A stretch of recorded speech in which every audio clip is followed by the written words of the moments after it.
When the gates of Troy splinter and burn across a 70-foot IMAX screen, Christopher Nolan's The Odyssey is a visual triumph built on staggering in-camera illusions.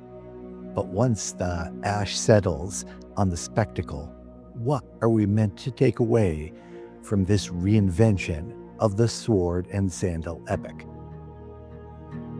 From a pure craft standpoint, The Odyssey is Nolan wrestling with one problem that has haunted his work since The Dark Knight. How do you make the grandest possible canvas feel intimate?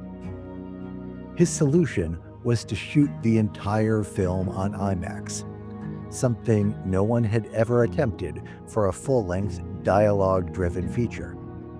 Traditional IMAX film cameras are immensely heavy, roar like chainsaws, and this makes them completely impractical for quiet interiors.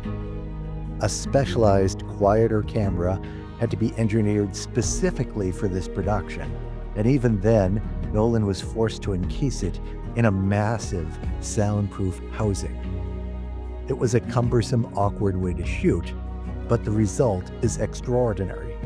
For the first time in cinema history, we're watching hushed, emotional, fragile conversations captured at 10 times the resolution of standard 35mm film. And when you're shooting at this scale, the last thing you want to do is fill the frame with shallow digital fakery. So, Nolan shot for 91 grueling days across 6 countries. Practical effects such as a 35-foot timber Trojan Horse looming over a sprawling set teeming with thousands of flesh and blood extras. The battered warship Odysseus and his crew used to weather the churning Aegean is a seafaring vessel crashing through actual waves. Even the Cyclops avoids the pixelated CGI trap.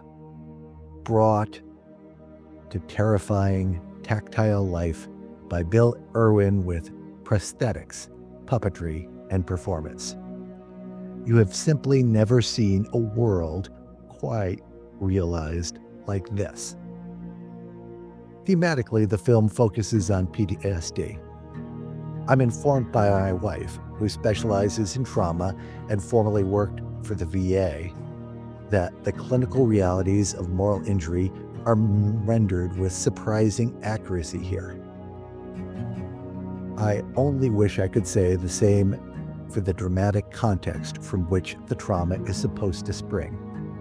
It is impossible to imagine, after 10 years of grinding, blood-soaked siege, fought under a commander who sacrificed his own daughter just to kick the campaign off, Odysseus would somehow be surprised, let alone shattered, by the brutal sack of Troy.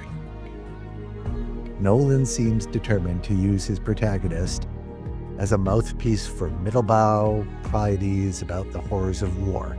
And yes, war is horrific, but it's an awkward, deeply unsatisfying concept to shoehorn into this specific Bronze Age setting. Moral injury stems from committing or witnessing acts that violate deeply held ethical beliefs.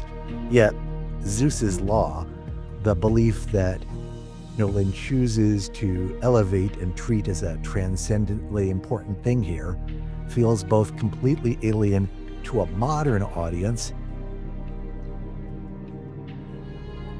and ridiculously overwrought within the ruthless context of Homeric heroics. Ultimately, this is a film that refuses to seriously engage with the ethical reality of the epic. It's failing to offer anything particularly profound about modern morality either. Similarly baffling is a sequence where Odysseus disparages oral storytelling as a second-rate substitute for the written word. This was a culture that relied entirely on spoken poetry to honor the dead, to keep memory alive, and to preserve the very story we are watching. As poet Sonia Tafe pointed out, This is a bizarre mic drop. Linear B, the script of the era, was used almost exclusively for accounting and record keeping.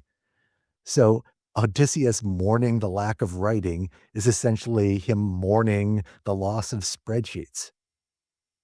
I tried to read this moment as ironic, but frankly, it just feels like Nolan's anxieties about memory are creeping out again.